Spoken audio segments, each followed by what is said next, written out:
Welcome back to Otaku Cuz. I'm Joe. I'm with Philly Dips and I'm with Quiez, and we're here to watch Gigguk. Tokyo Ghoul Deserves Better. On Tumblr. You'd say it's 2014. Flappy Birds is increasing the global rage index by 100%. People are going a bit mental, pouring a bit of cold water over their heads. I'm working for a small little I forgot all about that. Heard of called the Big Black Cop, and an anime called Tokyo Ghoul. What? Whoa. This damn thing became inescapable. You were on Tumblr. You'd see that goddamn edgy mask at every convention you'd go to, and the world was introduced to one of the most iconic forgot all about that, man. of all time. Unravel. If Renee's Circulation was the weeb smash hit song, this became our national anthem. Come on. I forgot about that song. Yeah. What's that song? Yeah, that- I remember that song. She had Dale. She had Dale. Texture the singer has. Where that's from? Yeah. Tokyo Ghoul. No, I'm talking about headphone users. the Well, the background anime didn't song. exactly explode onto the That was scene. It Tokyo was one of Ghoul. those shows that wormed its way into anime pop culture within the last 10 years. Shit's the 8th most popular anime of all time on MAL, behind Naruto and above Demon Slayer. With the Wait, manga- pause. Why is My Hero Academia up You've there? seen memes and manga packs Bro, of Tokyo Ghoul it's spread a- around. it's Most actually like really this one, which popular, is like- from that famous scene in the manga where I think Ken Kaneki said, "I am the Tokyo Ghoul." Nah, he stole that from Oda, bro. Seeing No, all it this is. I am unfold before a my ghoul, eyes, I bro. always had I am a one ghoul, bro. question. Why Tokyo Ghoul? I remember watching the anime and thinking, well, this is a decently interesting shonen show, bit edgy, but nothing I'm gonna write home about. Then, like Lotus, Tokyo Ghoul was a hordes shonen? of manga readers would swarm around me and proudly exclaim, but did you actually read the manga? It's so much better. And I saw Kaneki's white hair actually and his is. fabulous black nails, and I was like, okay, manga readers, whatever you say. Now, isn't there a Gigguk fan cam you should be busy working on right now? I'm just saying, Tokyo Ghoul is a deep, complex story, and Ken Kaneki is such a tragic character that nobody understands. And I take offense to that For real. last line. It's a Jimin fan cam I'm working on, actually. And so 8 years later, way past the point anyone still cared about Tokyo Ghoul, I thought, maybe it's finally the right time to actually give this a chance, and... God damn it.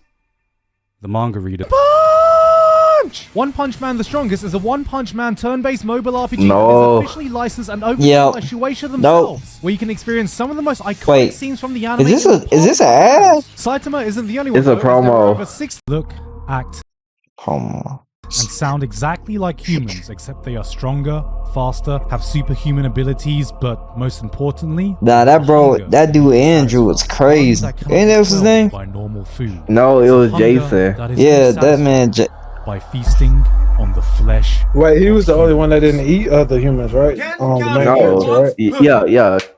My man. He never ate a person. He ate like flesh for a though. boy before he can start eating the pussy. Yeah. The pussy Yeah. starts eating him. Luckily, he's saved by some falling beans, except both of them get crushed, and to save his life, the doctors thought it would be a great idea to just transplant this random lady's organs into Kaneki, without knowing that she was a ghoul. Bro, that kind of be crazy. Kaneki's You journey about to to get the eaten, and then you got a cannibal he in has you. become one. On the surface, Tokyo Ghoul is a series I didn't think would appeal to me, because when I looked at the show, the aesthetics, and the fan base, I went, wait a minute.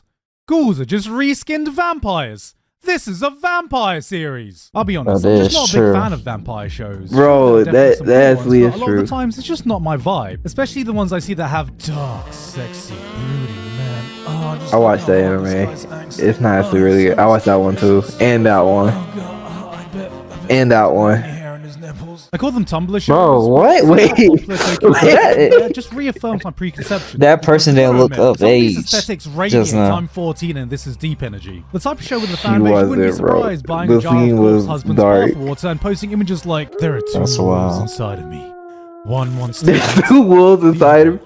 wants to eat. Maybe I'm just fucking fat. And at the beginning, Wait, it seemed like pretty much what? that. Ghouls eat humans, so ghouls equal bad. Kaneki good, because he's fighting against bad ghouls. But when I started to really see what the story was about was with the introduction of the CCG, or the organization that was created to Oh hunt my ghouls. God. You get introduced to this guy. I hate that Just one fucking dude. look at him. Yeah, could that have dude, I spaces, hated run down the him. street shouting Among Us, and I would still look less sus than this guy. He shouldn't be let near a playground, let alone a position of authority, so when we see him taking pleasure in murdering a young ghoul's mother, we kind of start to realize, wait, Are we the baddies? Before you know it, different factions start forming on both the ghoul and human side of things, each with their own philosophies of the right course of action to take. Tokyo Ghoul crafts this world where the conflict just feels organic. Every single character has a reason they're part of this fight, a part of this war, and it always feels justified no matter how scummy a person they may be. Sometimes humans are the monsters, sometimes ghouls are the monsters, a lot of the times both are the monsters, and in between there are a select few just trying to find peace in all this chaos.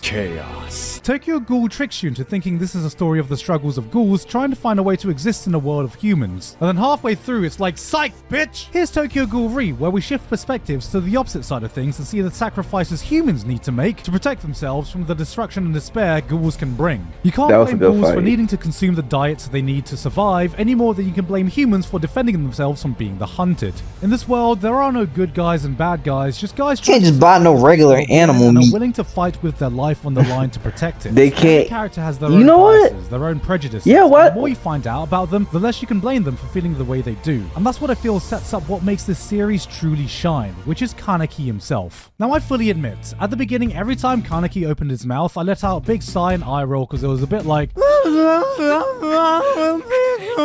It was like that for a little bit. It was like that.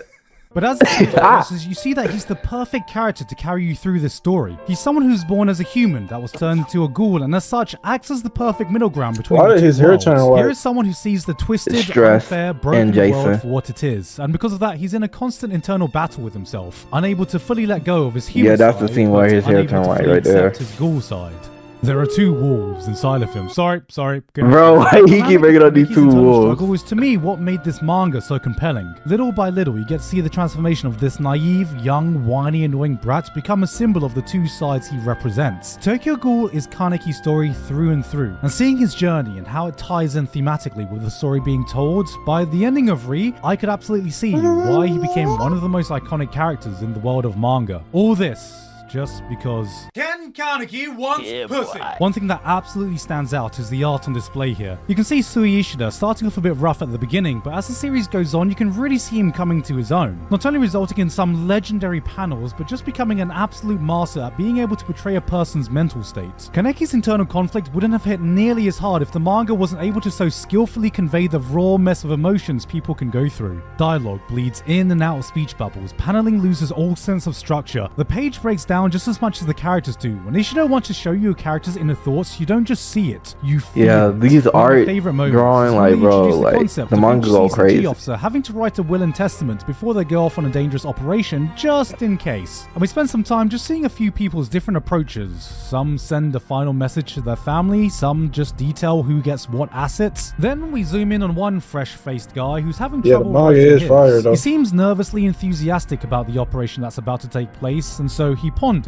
and eventually writes the message he wants to before we turn the page to see this. And you understand everything you need to know about what's going through this man's mind. This is why the manga is held in such high regard, but improperly No, I handled wanna this material, die. you can very much easily misconstrue what makes this manga stand out. So, you know what? Let's talk about Edge. No, not that one. Not that one either.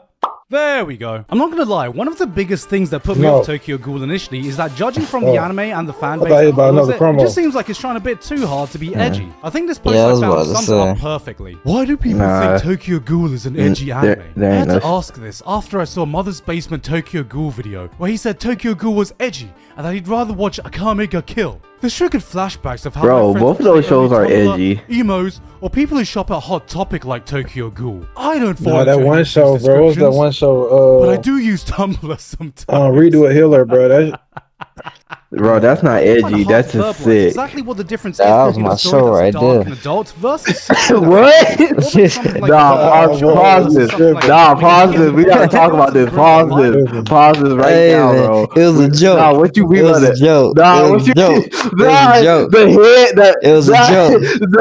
I can explain. Listen. There's some parts that was actually good now and part of the storyline. What? What part? What part? Nah, Brandon. Nah, what part? Nah, Brandon. What part, Quiez? Bro just gotta heal up, man. He just gotta, he gotta get his power level up. He gotta do it. And how you do that? the character development. It's all about Yeah, he was definitely character development. He was definitely character development. Nah, that's crazy. Bro, it's wild. I remember seeing those three big buff guys walking into that jail cell when he was tied down. They gave us You can't go too deep in that. I didn't go too deep. All I said was they gave us a real good character development. I wasn't talking about the other part now, but those security, them guards was sick. Those are some sick guards. That's the part. It was a traumatizing show I ever watched, bro. Bro, and this man. The hero party was worse. Yeah, don't watch Redo with Hitler if y'all see this. Don't watch it. It's traumatizing. Violence have messages happening throughout the story and are full of crazy, larger-than-life characters. But at the end of the day, edginess is. Oh my god, Berserk is sick too, bro. I mean, it's good, but like, nah, Berserk is not bad. Characters, a reason for the bro, that scene at the heart of the tale that can move the devil hand scene is crazy. Like Akame Kill, Mirai Nikki, Elfen Lied, you get the feeling that they are trying to be violent and shocking for the sake of being violent and shocking. Watching these give me the same feeling.